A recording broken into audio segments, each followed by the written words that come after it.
I believe you said asparamancer. And based off my knowledge of suffixes and vegetables, it probably means that she predicts the future based off of asparagus. Like, does she eat it and it's like how strong the pea smell is?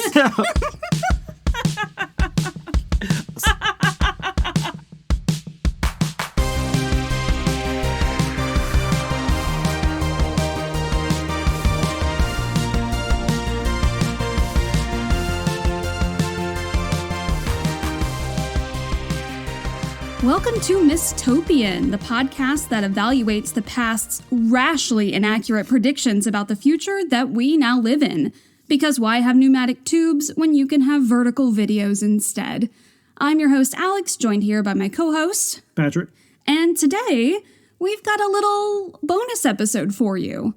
What we're going to talk about today are 9 predictions that were made in 2021 about things that we think will happen in 2022. Honestly, a surprising number are made in early January of 2022. Clearly, I think up until December 12th, December 15th, we have the retrospective of the year. And then I think if you hit January, you're like, all right, I'm going to make some bold predictions for this new year. They're very hopeful. I will say that. A lot of them tended to be positive predictions, at least ones that I found. That's a good point. Each of us have a handful of predictions. We have not told each other what they are. I'm really excited to see what you came up with. I probably could have researched more. We'll see how it goes. Since I have 5, then I'll go ahead and start, and we'll do a little sandwich style. Sounds great.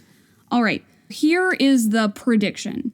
In 2022, we will see the first major U.S. professional sports betting scandal since 1919. Do you know I knew you were going to ask me that. what that 1919 sports betting scandal was? And also, that is not the last major sports betting scandal. You know, I thought about doing research on it, and then I decided why bother when Patrick probably already knows this and can tell me what it is. I think it's baseball. Uh-huh.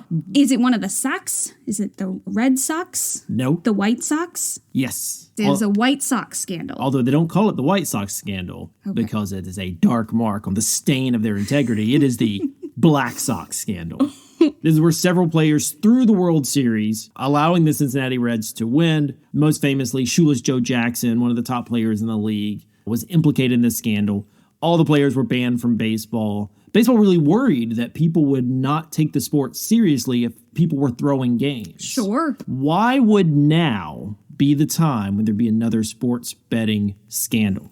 I'm glad you asked that. This came from a Forbes list of predictions for 2022. It was written by Michael Gale, who does a lot of speculation about the future. He specifically has a podcast where he's talking about technology in 2030. His reasoning, and this is a direct quote, he says, "The convergence of readily available gambling markets, global betting, fantasy leagues, and the ability to spot bet all make this moment where part of a game is thrown the perfect storm. Somebody will be tempted to spot fix and they will get caught." He brings up a really good point in that sports gambling is bigger now than it ever has been because of fantasy sports. I don't know if you know this, but FanDuel and DraftKings, God, I hate these companies, but they pushed forward with allowing, gambling on fantasy sports and did this public pressure then for states and then the federal government to legalize it because it is not a game of chance, because it takes real skill and knowledge to win at fantasy sports. Sure, yeah. Which is a very bullshit explanation. But it worked. And not only did they get a law passed, it got upheld or something got overturned by the Supreme Court, but essentially it's all legal now. And there's a tremendous amount of sports gambling. And typically where the value is in these type of scandals is not necessarily throwing games like the Black Sox did, but by shaving totals so that people bet less on, is this team going to win or that team going to win? But it's based off of what the spread is. How much is this team expected to win by or that team's expected to win by? And so you can still win the game, but make it closer than it's supposed to be. Although it's not the athletes you have to worry about. It's the least paid person who has the most impact on the score. It's the refs. Okay. That's what happened in the NBA. It was Tim Donaghy, the ref, who was shaving points because they can just call a foul. Would you like to take a guess what they were? My first guess, and this is another thing where you commonly have scandals because people are underpaid or not paid at all, would be a college sport. So I'm going to say college basketball. That is a great guess. It's incorrect, but it's a great guess. What was it? The UFC. So Okay. here's the story. In November of 2022, there was a fight between Derek Minner and Shailon Nerdenbecka that ended the first round as a TKO. For those of you not well versed in fighting sports, that's a technical knockout. Minner appeared to injure his leg, and so wound up calling the fight. In the hours leading up to this fight, there was this flurry of suspicious betting. Yeah. Nerdenbecka really quickly started to become the favorite to win.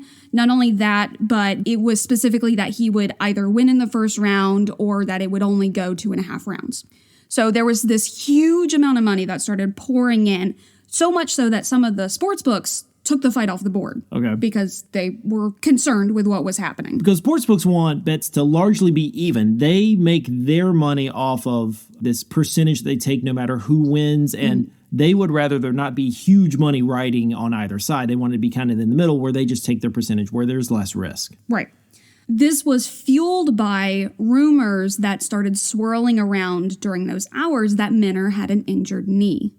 There was questions regarding two things, whether or not Minner threw the fight on purpose or that there was just insider information that leaked out. Somebody Right. knew that he had hurt his knee and, fed it to people who could bet on it.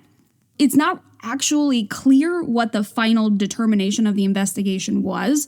What I do know is that shortly afterwards, during the investigation, Minner's coach, James Krause, had his corner license suspended. Several sports books began prohibiting taking any bets on any fights in which Krause was involved. And apparently, as a side note, he is also a notorious bettor. He has been quoted as saying that he bets on literally everything. Wow. And there's an added complication to all this that only a few weeks earlier, in October, the UFC finally reversed an earlier policy that allowed fighters and their teams to bet on their own fights. That was a huge point of contention. Yeah, obviously. Which, it's honestly incredible that it took that long for them to decide, no, you couldn't do that anymore. So it's just an interesting coincidence that 2 weeks prior to this fight, the UFC said, you're not allowed. So did Michael Gale's prediction for 2022 come true? I guess it depends on if you define what happened with that UFC fight as, quote, the first major U.S. professional sports betting scandal. No, he was wrong, and this is the reason why. If we are defining the last major sports betting scandal, and we're ignoring the point shaving of the 80s, we're ignoring Pete Rose, we're ignoring Tim Donaghy, then this next scandal has to be as big as the White Sox throwing the World Series. And this little UFC thing where one guy pulled out because of a leg is simply not bigger than any of the other things that I mentioned. So, no, he was wrong. Ready to go for number 2? Yeah. So I did do a little bit of a economics thing and made some predictions about 2022 in one of their articles, and they were concerned with inflation. Sure. There were actually some predictions about inflation that I didn't bother to check out. But inflation has been something that we as Americans have been dealing with.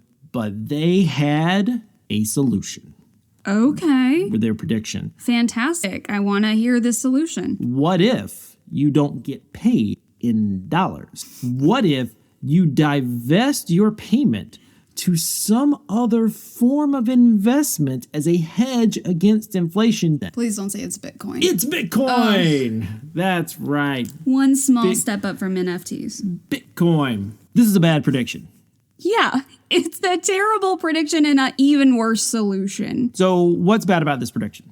I think you're vastly overestimating the average HR person's ability to do that. When I picture an HR person and the CEO of the company looking them straight in the face and saying, I need you to convert all of our salaries and pay scales to Bitcoin, that sounds like nonsense. Also, do you know what happened to the value of Bitcoin in 2022? Oh, I'm quite aware because I followed it with great interest and a little bit of spite.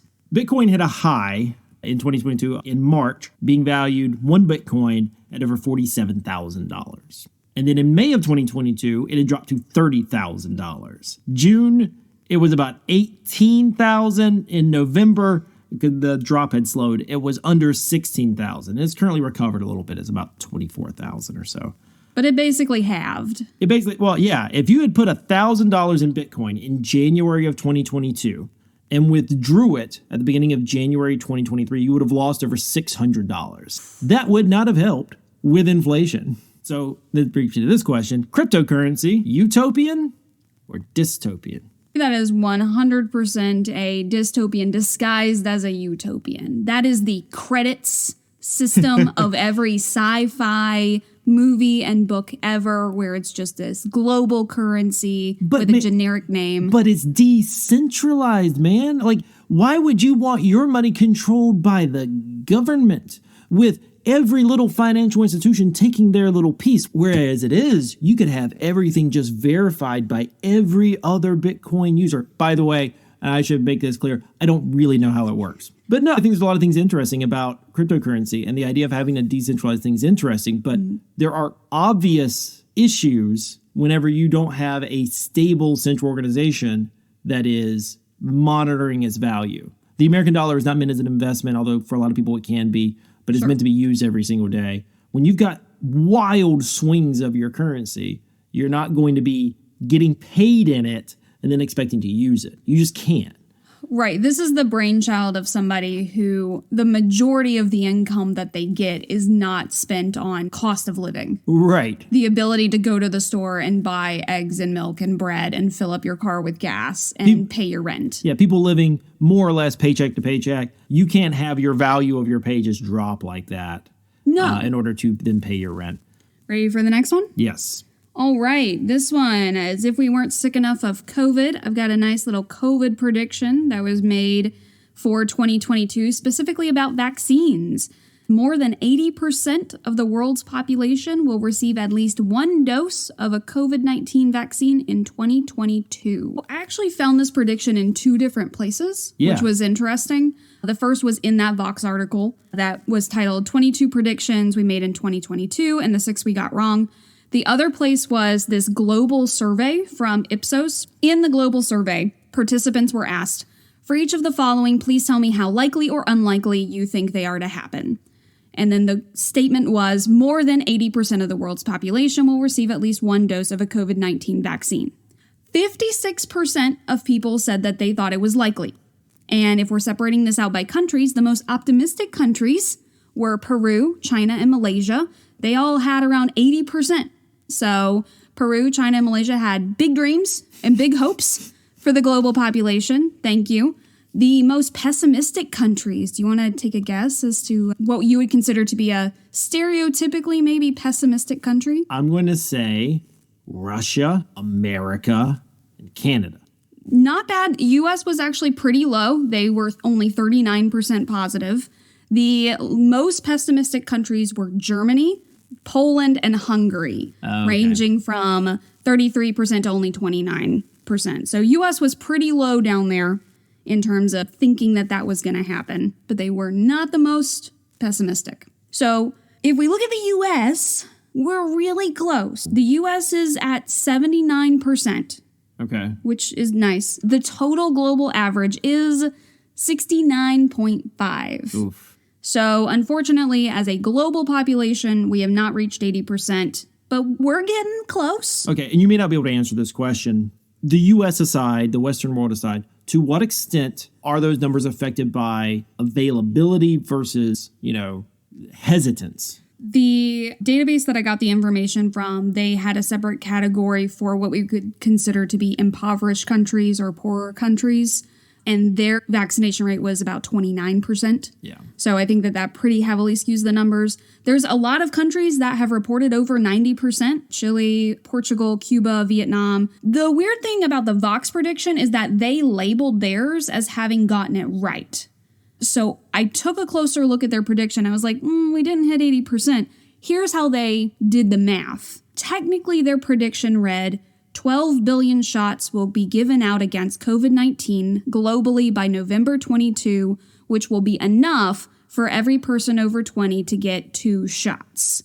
The 12 billion part is definitely true. We did surpass that number, but I feel like it's a little bit of a cop-out prediction because the number of shots versus the actual percentage of people that got at least one vaccine, those are two totally different metrics. Right. I've had like 12 shots. I just try to go get my monthly shot because I don't want to get COVID. Right. So partial credit, yes, they got the number of shots right. I think that that's a fairly easy prediction to make if you were looking at the trajectory. Right. But the human element of the number of people, I'm sorry, Vox, you didn't get it right. Even though it could have been enough for 80% to have been vaccinated, Right. it's just only 69.5 right now. Wow.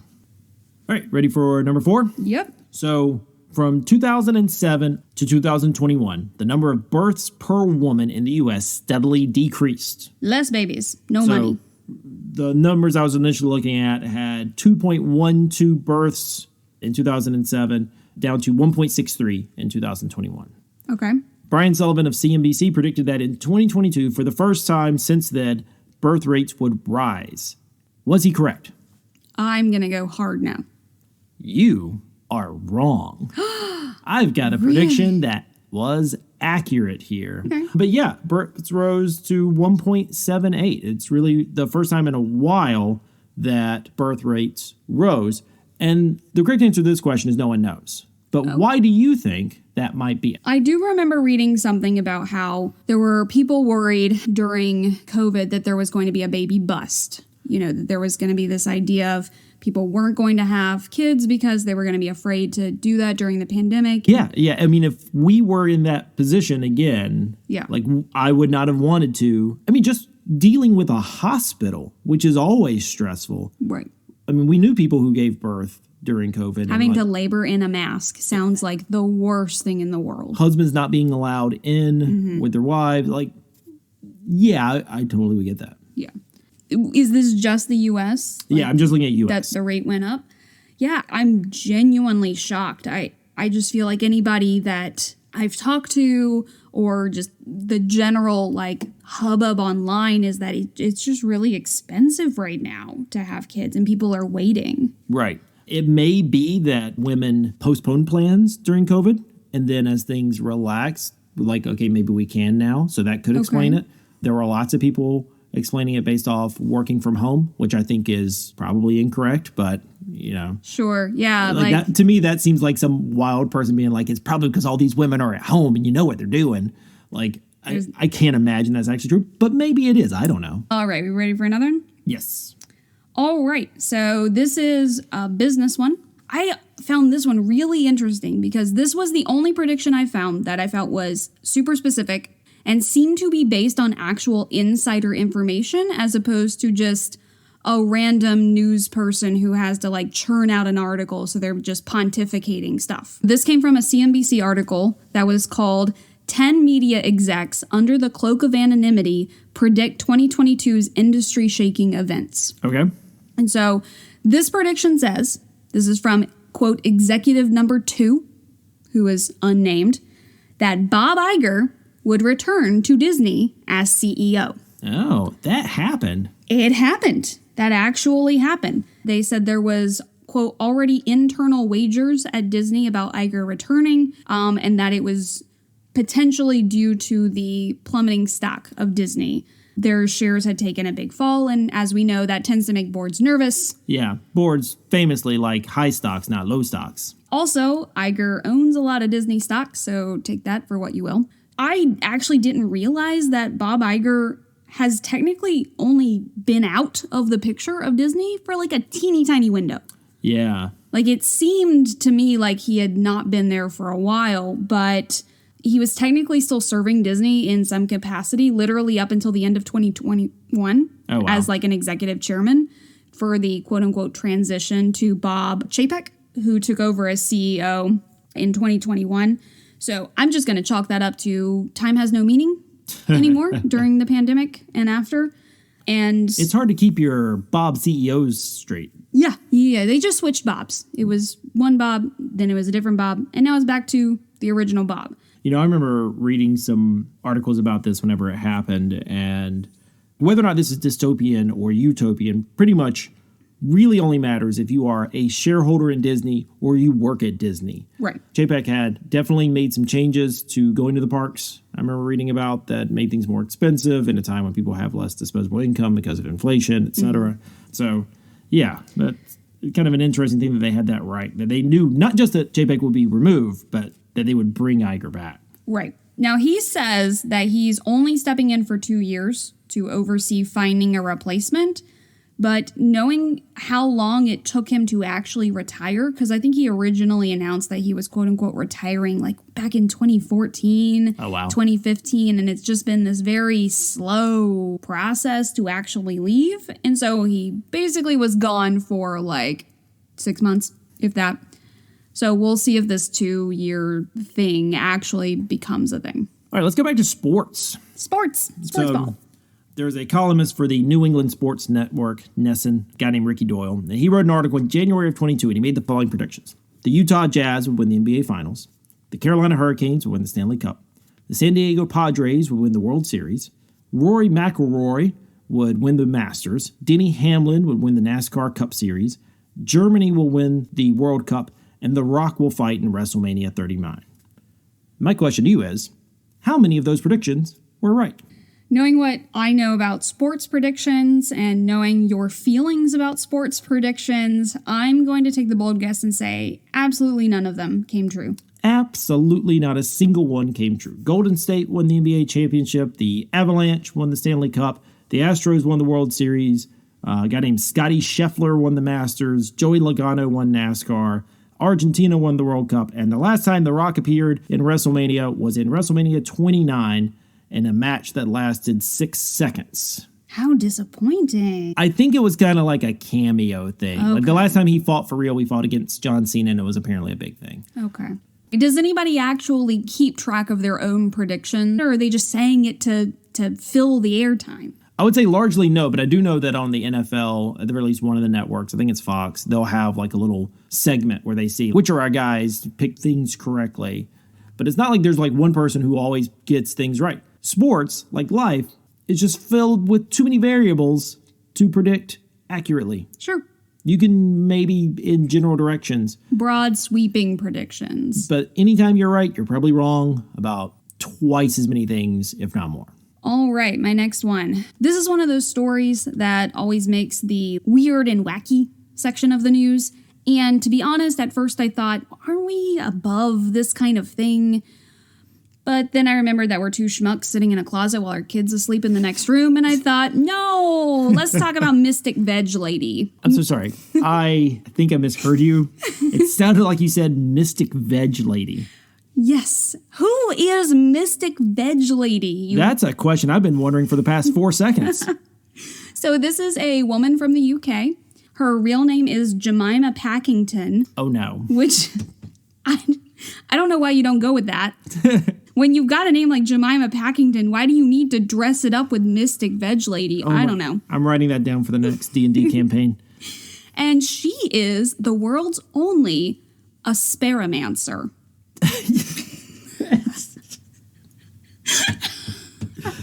Do you want to... Okay, you're going through this very fast for my complete lack of comprehension of these words you're saying. I believe you said asparamancer, and based off my knowledge of suffixes and vegetables, it probably means that she predicts the future based off of asparagus. Like, does she eat it and it's like how strong the pea smell is? Will then give you some insight into some question. So you are 100% correct in that her method of divination is asparagus. Okay. She only eats it after her predictions, for recycling and to be eco-friendly.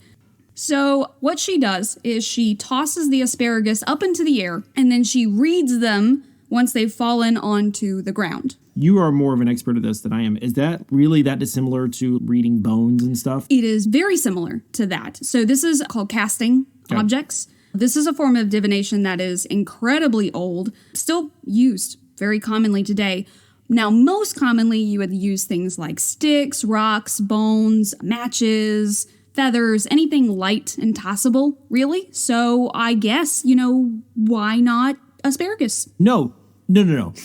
I don't think you get to say why not asparagus. I think you have to prove why asparagus. Does she have a special connection to asparagus that allows her to tap into the divine? Or is it the asparagus itself and we've all just missed out So here's what she says about why asparagus. What I find is the asparagus is such an earthy vegetable. It's very robust, it's very quick growing from the earth, renews itself, that it seems able to take on the energy of whoever wants a prediction. So it's their energy that affects the asparagus and how it makes patterns and how I can interpret. A radish can't do that? I bet if you toss them, they don't make, nice little stick lines. That's wild. Now, supposedly she's actually made a lot of accurate predictions in the past for the UK. Doubt. Such as Brexit.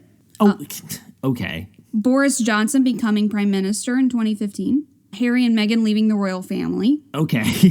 She's not been 100% correct. I want to hear her wrong predictions. Tell me a wrong prediction. One of them was that, I can't remember if it was Harry and Meghan or if it was William and Kate, but she predicted that they were going to have twins. They did not have twins. She apparently stands by this prediction. I don't know if that means that she thinks they will still have twins or if she thinks that one of them ate their twin in the womb. That is something that the British royal family would completely cover up. I think she might be onto something. So, back to her prediction.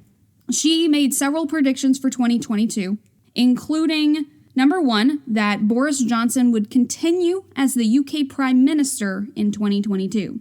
Okay, you're going to have to help me out here because it's hard to keep track. Did Boris Johnson start as Prime Minister in 2022? Because I know we've had at least two since. Yes, so he did start.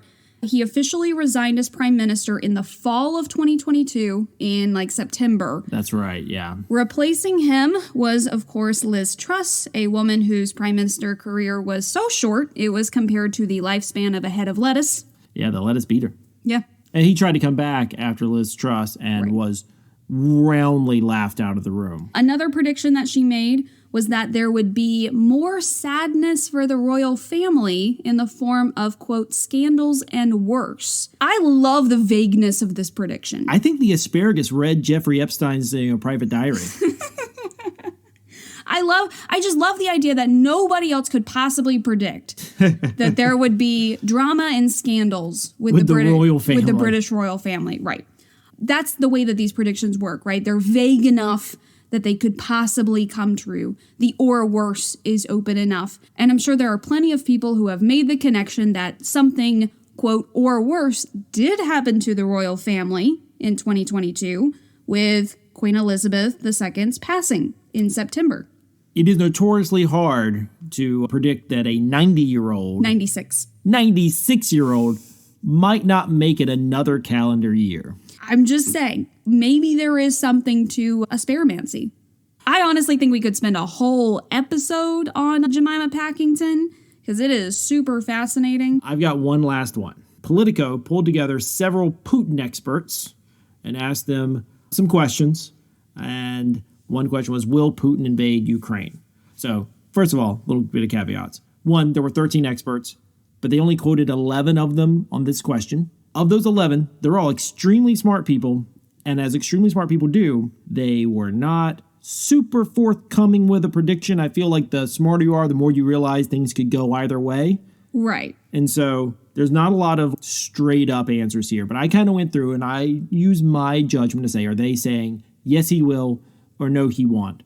So of these 11 who are quoted, how many said that Putin would invade Ukraine? I'm going to split it down the middle. I'm going to say 5. The correct answer was 2.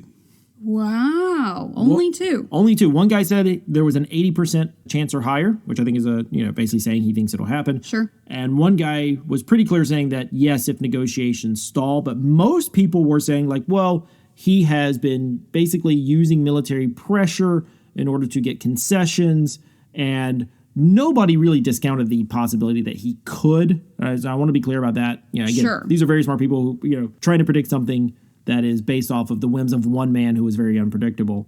But there was not, even in January of 2022, this widespread view that, yes, he would invade, that a lot of people thought that he wouldn't.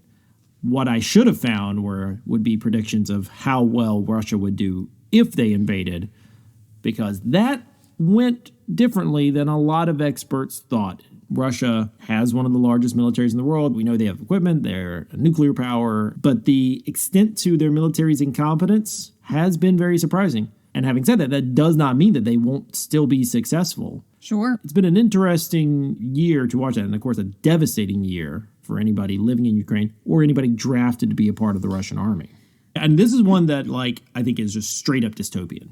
100%. Yeah, I don't think you could argue that there's any part of that would be a utopia. Alex, I believe you have one more for us. I do. And this one is a doozy. If Biden is elected, there's a good chance you'll be dead within 2 years. So was this made in 2022? No, this was, this was technically made on July 1st of 2020 via Twitter. But it was for by the end of 2022, Biden's elected, we would be dead. Yes, you'll be dead. A general you. I'm going to go ahead and say that this was inaccurate. I mean, I get, presumably someone has died in 2022. Multiple people, I'm sure, have died. Yeah. So who said this? This was Scott Adams, a.k.a. the Dilbert guy, which honestly, at this point, I wonder if he hates that we just all call him the Dilbert guy. Scott Adams, for those of you that are not aware, he is most famous for writing the mildly amusing, at best, Dilbert comic strip. I mean, there were some that I remember going, it's funny. I never even worked in an office. And then he went insane. Although he possibly was insane the entire time, we just couldn't tell. Yes, he is also a conservative political commentator whose Wikipedia page has its own controversies subsection, which you're more than free to go check out if you have a spare minute and you just like seeing dumpster fires. I feel like anybody that has a Wikipedia page with its own controversy section is a spicy individual. He made this tweet in 2020, technically, July 1st, and that was his quote. If Biden is elected, there's a good chance you will be dead within the year. Again, no idea who he means by you. Right. Or the cause of death or anything like that. I like to think that it's just like if you're reading this tweet, like some... like some ring. Like the Ring? Yeah. Exactly. It's exactly like the Ring. I'm so sorry, but you have now read this tweet.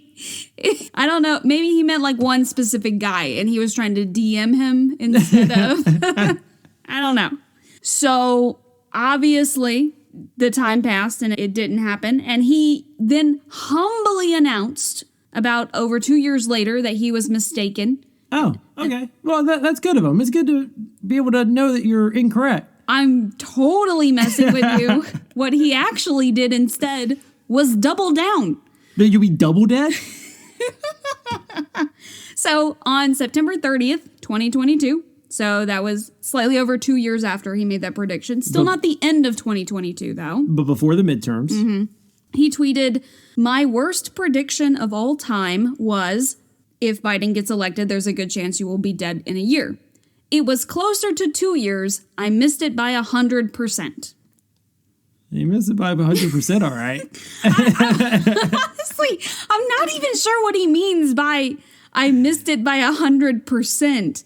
Like, he went from 1 to 2. That's 100% difference, but he 100% the other way. Yeah. So his original tweet was, you will be dead within a year. That didn't happen. So then 2 years later, he says, I missed it by 100%. It's actually going to be 2 years. Which again, it's still been over 2 years since he made that tweet. So he missed it again. This is, of course, separate from his other predictions that he has made via you have Twitter. more predictions? Notably, there was one from March 12th, 2020, when he tweeted, prediction, : which, by the way... I'm sorry, that's just funny to me. Just tweeting something and prefacing it with prediction, knowing that it will be wrong. I mean, it certainly makes my job easier. That's so true. But we just gonna do a hashtag search of the word prediction? Yeah. Okay, sorry. Prediction. Bernie, Biden, and Trump will all become infected with the hashtag Wuhan virus before Election Day. 2 of them will survive. Oh, Trump did get COVID. He did. Obviously, all 3 of them are still alive. Still alive, still running for president well into their 80s here. They're not all in their 80s. They're just all close to it. All very close to being octogenarians. I wonder, who was he hoping for? I mean, It's obviously not Trump. Trump's otherworldly manliness was going to help him survive.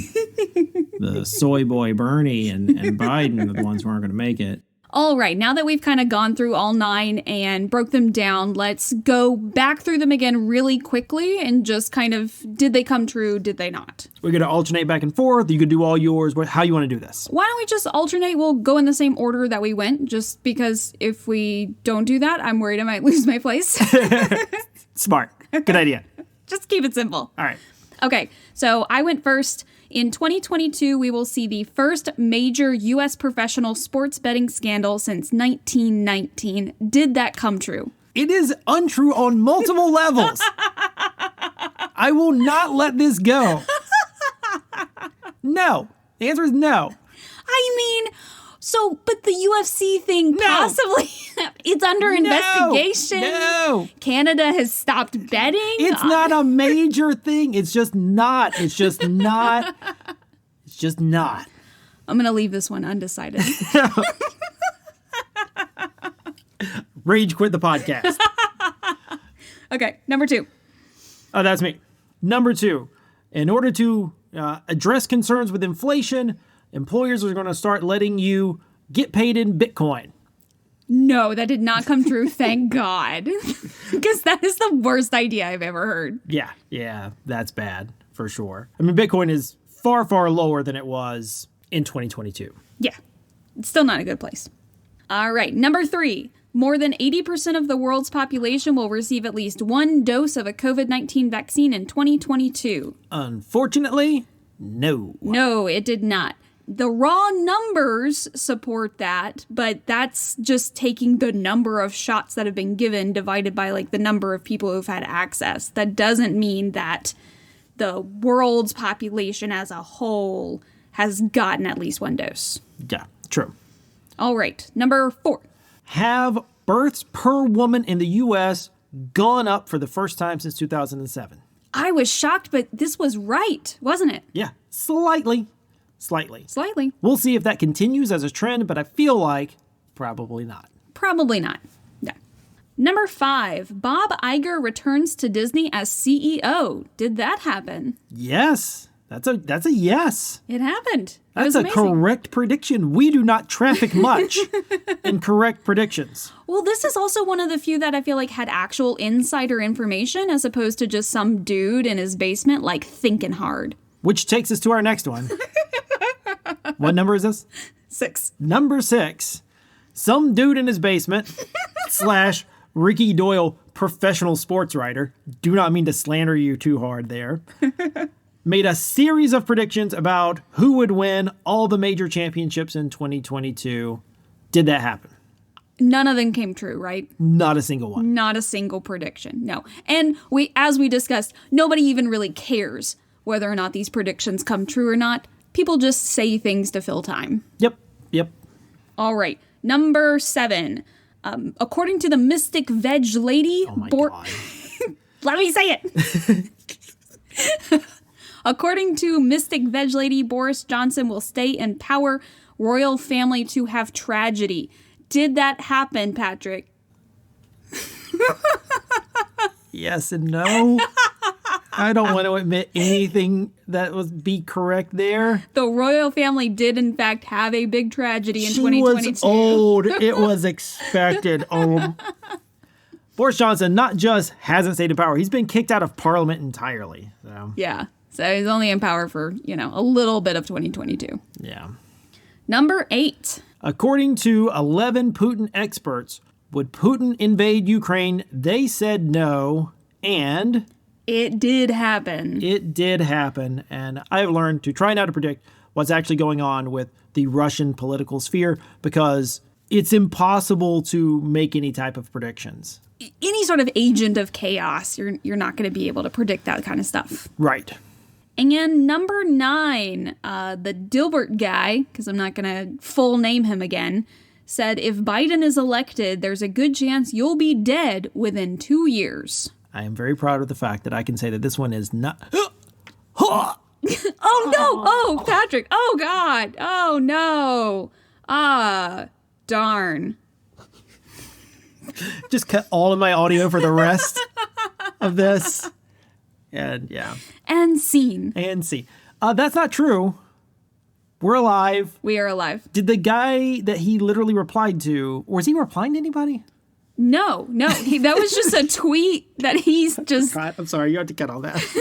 It's so stupid. It's just so stupid. With his whole chest. Yeah. So, of the 9 predictions, the majority of them were incorrect. There were only 3 that wound up coming true, so... Look, hold on. We only had 3 with any amount of accuracy. We're not going to say they all came true. But I think it's important to recognize that a lot of times we are going to cover, for this podcast, predictions that are far out in the future. Sure. And we're going to make fun of the fact they're wrong. But even predictions that are within a pretty small time scale are hard to get right. It is. It just shows that the nature of knowing anything with any sort of certainty about the future is a futile effort. I think we're all obsessed with the idea of predicting. I think that if there's one thing this podcast has taught us is that people like to be able to envision a future. People want to know what's going to happen, whether that is throwing asparagus into the air or using sports data, analysis in order to do that. We have this obsession with predicting the future. But from what we've seen, most of the time it's not right. So maybe we need to slow down with our obsession with that and just kind of, I don't want to say just chill and roll with it. I'm not exactly a California vibes person, but maybe predictions aren't as important or don't have as much weight as we think that they do. I think that's a very good point. I don't think that it's bad to predict, but I do think people get a little wrapped up in it. It's something that we're seeing right now with all of the predictions about AI. Sure. And the way that it will change society and pose a threat. And I'm not saying that we shouldn't worry, but the specific predictions we have to know won't be exactly the way they turn out. Right. We definitely need to do a bonus episode where we're just talking about the future of AI and AI predictions. Absolutely. So we're going to do that. All right, let's go. Well, everyone, that's our show. If you like Mistopian, please take a moment to rate and review us on Apple Podcasts. It's honestly one of the biggest and best ways that you can help us make sure that this podcast has a future. You can follow us at Mistopian Pod, that's MIS1S Topian Pod, on all the major social media outlets, though we're mostly active on Twitter and Instagram. You can also check out our website, mistopianpod.com, to get more details about the sources and information used on our show. If you want to drop us a line, you can shoot us a DM on social media, or you can email us at contact@mistopianpod.com. You can follow me, Alex, on Twitter and Instagram at IamTheBestAlex, and you can follow Patrick on Live Mocha, the now defunct online language learning community, where he will be presumably earning tokens by rating and reviewing other members' use of Esperanto. Until next time, remember, our world today is neither utopian nor dystopian. It's simply Mistopian.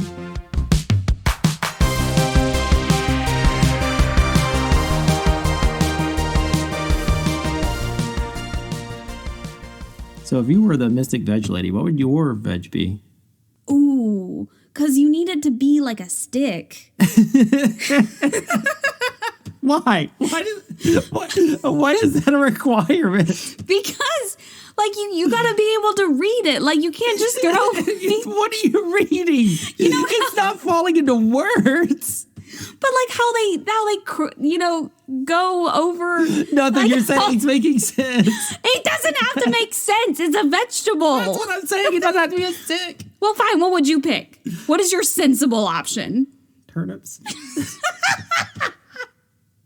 What? Turnips. What are you going...